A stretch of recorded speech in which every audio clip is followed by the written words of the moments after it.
आजकल आप ना फेसबुक पे सिर्फ टाइप कर दो, एक दिन मैंने टाइप करा मोदी जी, नीचे गाली आ गई, ओए मोदी जी कुछ ना कह दिए, खबरदार जो मोदी कुछ कहा। मैंने कहा भाई अभी तो टाइप करा है, पोस्ट तो करने दे। कहता मोदी जी कुछ मत कह देना। मैंने कहा अच्छा, तो मैंने लिख दिया फेसबुक पे कि मोदी जी 8 साल का हिसाब दो। तो आपको पता मोदी जी तो स्वैग में रहते हैं, वो तो सिर्फ मन की बात करते हैं, वो सवालों के जवाब नहीं देते वो अपनी मन की बात रेडियो पे करके चुपचाप निकल जाते हैं, प्रेस कॉन्फ्रेंस में नहीं आते वो, क्योंकि पत्रकार के मन की बात करनी पड़ जाएगी वहां, तो वो करके निकल जाते। तो मैंने कहा मोदी जी 8 साल का हिसाब। तो भक्त ने मेरा कॉलर पकड़ लिया, अबे साले तूने 70 साल से कांग्रेस से हिसाब मांगा था क्या? तो उन भक्तों को बता देना चाहता हूँ कि जब कांग्रेस राज कर रही थी उस वक्त मैं बच्चा था, मैं नहीं पूछ पाया, लेकिन मेरे दादा परदादा समझदार थे, उन्होंने कांग्रेस से पूछा लाओ भाई 70 सालों का हिसाब दो। तो कांग्रेस ने कहा जाओ पहले 200 साल का हिसाब अंग्रेजों से लेके आओ, उनसे लेके आओ। अब मेरे दादाजी 5 बीघा जमीन बेच के लंदन गए ये किसान का दुर्भाग्य है कि उसको कुछ करना पड़ता है तो जमीन बेचनी पड़ती है। तो 5 बीघा जमीन बेच के लंदन गए, जाके उन्होंने अंग्रेज से कहा लो भाई 200 साल का हिसाब दो। अंग्रेज ने कहा जाओ बुढ़ो पहले 700 साल का हिसाब मुगलों से लेके आओ अब हिंदुस्तान में चल क्या रहा, आप किसी से हिसाब मांगो तो इसके पाले में गेंद, उसके पाले में गेंद। और मोदी जी से हिसाब अभी इसलिए मांग रहे हैं, जब 10-20 साल बाद किसी और की सरकार आएगी, हम उनसे हिसाब मांगेंगे तो वो भी हमारा कॉलर पकड़ के ये कहेंगे अबे मोदी जी से हिसाब मांगा था क्या? बढ़िया बढ़िया, बहुत बढ़िया। और वैसे लोग चिल्ला रहे हैं यार, मतलब इतने सारे जोक हो गए, बीजेपी से ज्यादा हिसाब किताब मांगना नहीं चाहिए कि महंगाई है, मंदी है, बेरोजगारी, बिल्कुल मतलब नहीं मांगना चाहिए मेरे हिसाब से। क्योंकि गीता में श्री कृष्ण भगवान ने कहा है कि जो चीज आई है वो जाएगी।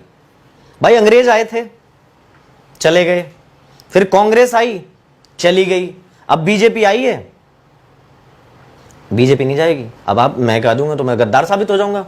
महंगाई आई है चली जाएगी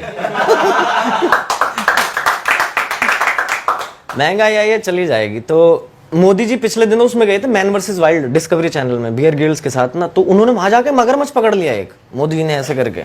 तो मगरमच्छ ने कहा महाराज मैं वही हूं जिसे आपने बचपन में पकड़ा था मुझे छोड़ दो। मोदी जी ने कहा हाँ पकड़ा तो उस वक्त भी था, लेकिन फोटो नहीं खिंचा पाया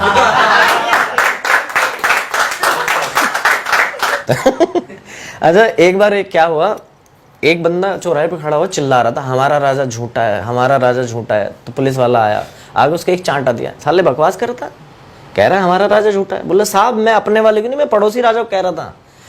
पुलिस वाले ने 4 और रख के दिए उसके, कह रहा ऐसा कह रहा साले जैसा हमें पता ही ना हो किसका राजा झूठा है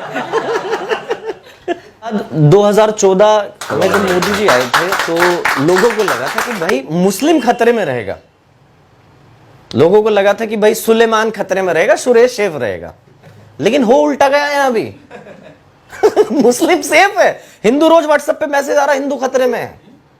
और अच्छा 2014 में उन भक्तों को ये लगा कि अच्छा अब तो भैया इनका नंबर है ना, लेकिन मोदी जी ने उल्टा कर दिया, वो हमेशा खेल कर देते हैं। उन्होंने अब्बास को घर में रख लिया, उन्होंने किसी अमित को घर में नहीं रखा, उन्होंने अब्बास को रखा।